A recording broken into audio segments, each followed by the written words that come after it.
Masque of the Red Death. The Red Death has long devastated the country. No pestilence had ever been so fatal or so hideous. Blood was its avatar and its seal, the redness and the horror of blood. There were sharp pains and sudden dizziness, and then profuse bleeding at the pores, with dissolution.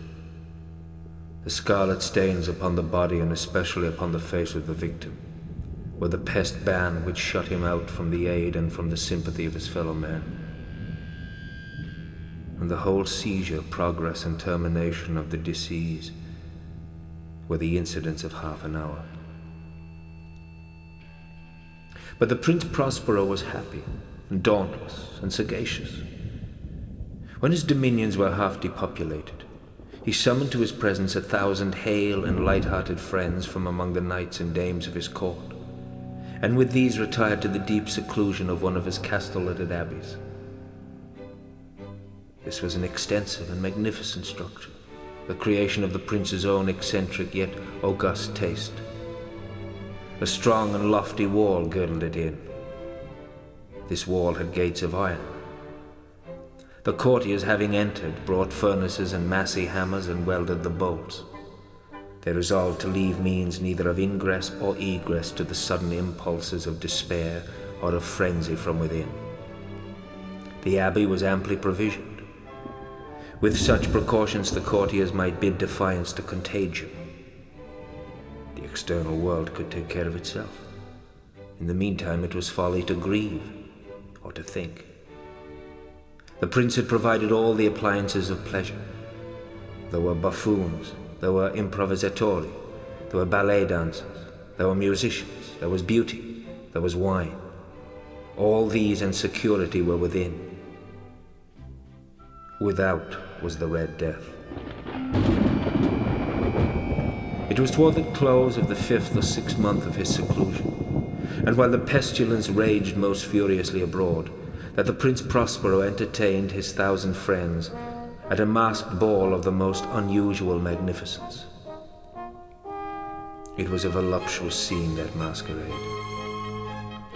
But first, let me tell you of the rooms in which it was held. There were 7, an imperial suite. In many palaces, however, such suites form a long and straight vista, while the folding doors slide back nearly to the walls on either hand, so that the view of the whole extent is scarcely impeded. Here the case was very different, as might have been expected from the Duke's love of the bizarre. The apartments were so irregularly disposed that the vision embraced but little more than one at a time. There was a sharp turn at every 20 or 30 yards, and at each turn a novel effect. To the right and left, in the middle of each wall, a tall and narrow Gothic window looked out upon a closed corridor which pursued the windings of the suite. These windows were of stained glass, whose color varied in accordance with the prevailing hue of the decorations of the chamber into which it opened. That at the eastern extremity was hung, for example, in blue, and vividly blue were its windows. The second chamber was purple in its ornaments and tapestries, and here the panes were purple. The third was green throughout, and so were the casements. The fourth was furnished and lighted with orange, the fifth with white, the sixth with violet. The seventh apartment was closely shrouded in black velvet tapestries that hung all over the ceiling and down the walls, falling in heavy folds upon a carpet of the same material and hue. But in this chamber only, the color of the windows failed to correspond with the decorations. The panes here were scarlet, a deep blood color. Now, in no one of the 7 apartments was there any lamp or candelabrum, amid the profusion of golden ornaments that lay scattered to and fro or depended from the roof. There was no light of any kind emanating from lamp or candle within the suite of chambers. But in the corridors that followed the suite, there stood opposite to each window a heavy tripod, bearing a brazier of fire that projected its rays through the tinted glass, and so glaringly illumined the room. And thus were produced a multitude of gaudy and fantastic appearances. But in the western or black chamber, the effect of the firelight that streamed upon the dark hangings through the blood-tinted panes were ghastly in the extreme, and produced so wild a look upon the countenances of those who entered, that there were few of the company bold enough to set foot within its precincts at all. It was in this apartment also that there stood against the western wall a gigantic clock of ebony. Its pendulum swung to and fro with a dull, heavy, monotonous clang, and when the minute hand made the circuit of the face and the hour was to be stricken, there came from the brazen lungs of the clock a sound which was clear and loud and deep and exceedingly musical, but of so peculiar a note and emphasis that at each lapse of an hour the musicians of the orchestra were constrained to pause momentarily in their performance to hearken to the sound. And thus the waltzes perforce ceased their evolutions, and there was a brief disconcert of the whole gay company. And while the chimes of the clock yet rang, it was observed that the giddiest grew pale, and the more aged and sedate passed their hands over their brows as if in confused reverie or meditation. But when the echoes had fully ceased, a light laughter at once pervaded the assembly. The musicians looked at each other and smiled as if at their own nervousness and folly, and made whispering vows each to the other that the next chiming of the clock should produce in them no similar emotion. And then, after the lapse of 60 minutes, which embraced 3,600 seconds of the time that flies, there came yet another chiming of the clock, and then were the same disconcert and tremulousness and meditation as before. But in spite of these things, it was a gay and magnificent revel. The tastes of the Duke were peculiar. He had a fine eye for colours and effects. He disregarded the decora of mere fashion. His plans were bold and fiery, and his conceptions glowed with barbaric lustre. There are some who would have thought him mad. His followers felt that he was not. It was necessary to hear and see and touch him to be sure that he was not. He had directed in great parts the movable embellishments of the 7 chambers upon occasion of this great fete, and it was his own guiding taste which had given character to the masqueraders. Be sure they were grotesque. There were much glare and glitter and piquancy and phantasm, much of what has been seen since in Hernani. There were arabesque figures with unsuited limbs and appointments. There were delirious fancies such as the madman fashions. There were much of the beautiful, much of the wanton, much of the bizarre, something of the terrible, and not a little of that which might have excited disgust. To and fro in the 7 chambers there stalked, in fact, a multitude of dreams, and these, the dreams, writhed in and about, taking hue from the rooms, and causing the wild music of the orchestra to seem as the echo of their steps. And anon there strikes the ebony clock which stands in the hall of the velvet, and then for a moment all is still, and all is silent save the voice of the clock. The dreams are stiff frozen as they stand, but the echoes of the chime die away. They have endured but an instant, and a light half-subdued laughter floats after them as they depart. And now again the music swells, and the dreams live and writhe to and fro more merrily than ever, taking hue from the many tinted windows through which stream the rays from the tripods. But at the chamber which lies most westwardly of the 7, there are now none of the maskers who venture.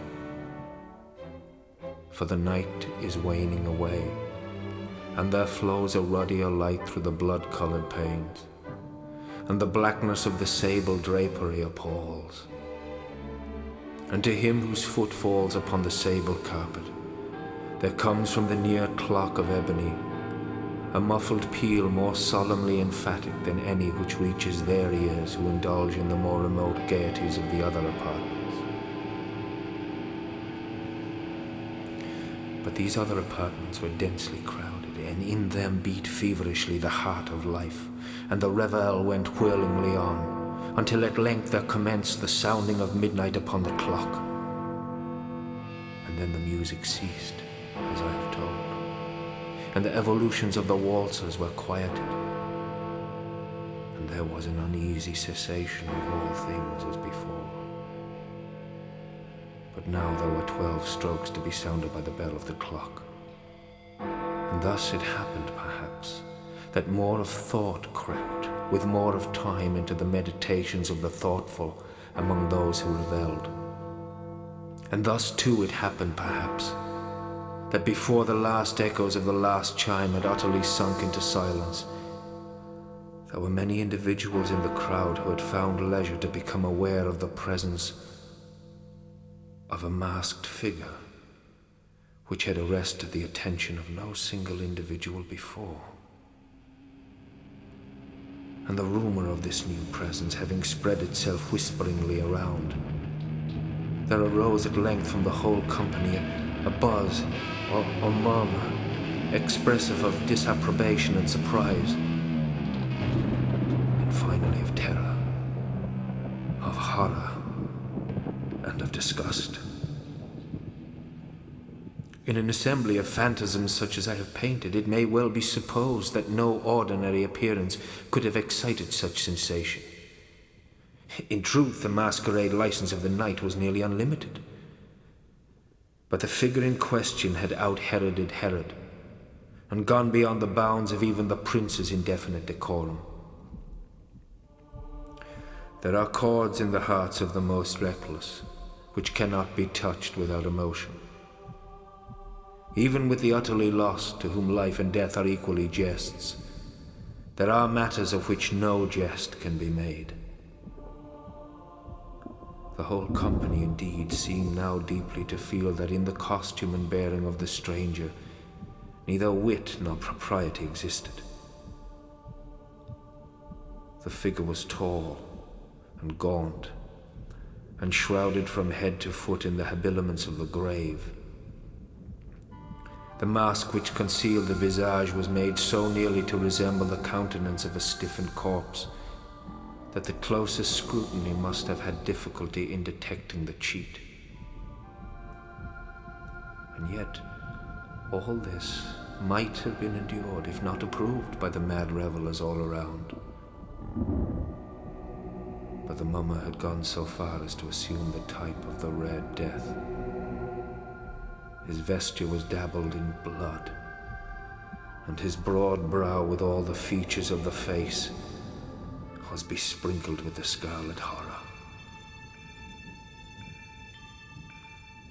When the eyes of Prince Prospero fell upon this spectral image, which with a slow and solemn movement, as if more fully to sustain its role, stalked to and fro among the waltzers, he was seen to be convulsed, in the first moment with a strong shudder either of terror or distaste, but in the next, his brow reddened with rage. "Who dares?" he demanded hoarsely of the courtiers who stood near him.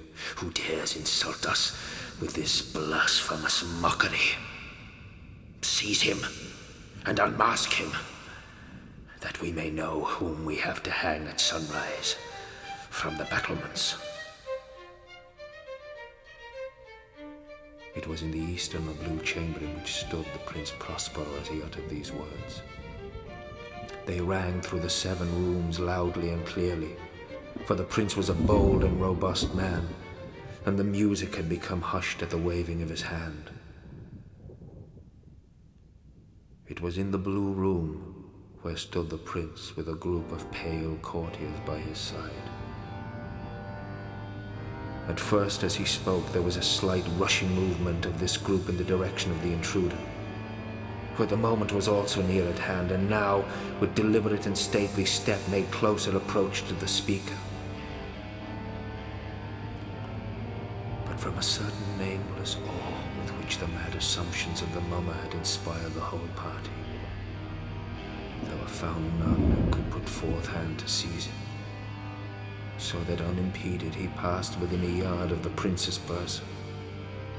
And while the vast assembly, as if with one impulse, shrank from the centers of the room to the walls, he made his way uninterruptedly, but with the same solemn and measured step which had distinguished him from the first, through the blue chamber to the purple, through the purple to the green, through the green to the orange, through this again to the white, and even thence to the violet, ere a decided movement had been made to arrest him. It was then, however, that the Prince Prospero, maddening with rage and the shame of his own momentary cowardice, rushed hurriedly through the 6 chambers, while none followed him on account of a deadly terror that had seized upon all. He bore aloft a drawn dagger, and had approached in rapid impetuosity to within 3 or 4 feet of the retreating figure, when the latter, having attained the extremity of the velvet apartment, turned suddenly and confronted his pursuer. There was a sharp cry, and the dagger dropped gleaming upon the sable carpet, upon which, instantly afterwards, fell prostrate in death the Prince Prospero.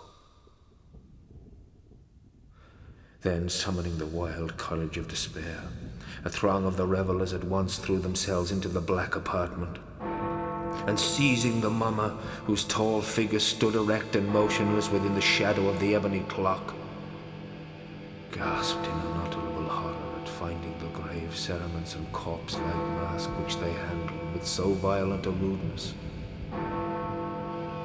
untenanted by any tangible form.